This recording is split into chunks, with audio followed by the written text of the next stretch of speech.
On the way to Bucha, we came across this particular site.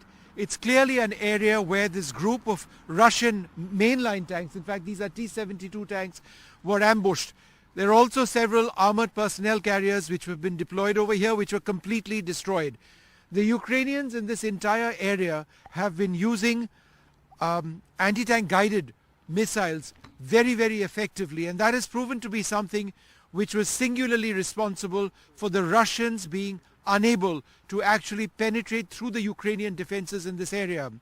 The Javelin anti-tank guided missile, as also some of the other guided anti-tank missiles being provided by some of their allies from Europe, have been decisive in taking out frontline Russian tanks. They've been able to penetrate the defenses of these tanks. As you can see, this is likely a T-72 or perhaps even a T-90 tank, which has been blown up completely.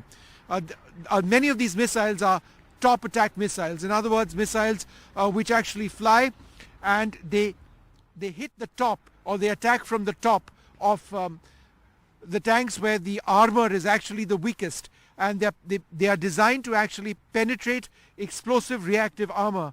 The panels that you see over here, these are called, this is explosive reactive armor, and this is actually meant to protect the tank from guided anti-tank missiles. But the ones that I'm talking about, the latest generation, are able to actually approach from the top, penetrate these defenses, including penetrating explosive reactive armor through the nature of the warhead which they actually have. And once they're able to actually generate a shock wave inside the tank, the ordnance on board, the ammunition on board, it cooks off. And as you can see, the entire turret of this tank is located is located away from the tank itself. So on the right you can see the turret, and you can see the place where it's been blown off from over there. This is a frontline Russian tank, and in this particular site itself I can count 1, 2, 3, 4, 5 tanks and at least 3 armored personnel carriers destroyed in this one area. This was a site of a major battle which actually took place over here, a massive ambush, and the remnants of this area, Ashok, if you can come over here, it's all too visible. What you can actually see are the boots of some of the soldiers who were killed. You can see the boots of the soldiers who fought over here and who lost their lives, who perished in what appears to be some sort of an ambush which took place over here. This is frontline equipment destroyed. More signs of the battle over there. Many of those who were killed were incinerated inside these tanks. Their remains would still be inside this. But this is what the Russians would be working to avoid going forward when they launch their offensive, assuming they do, in the south and the east of the country, where there is a very heavy presence of Russian vehicles right now. So that gives you an idea of this tank graveyard that we came across. It is, and I'm just going to walk through this area, and Ashok, if you can just follow me. This is very much a tank graveyard, an area where there has been complete destruction, as we can see at this particular site.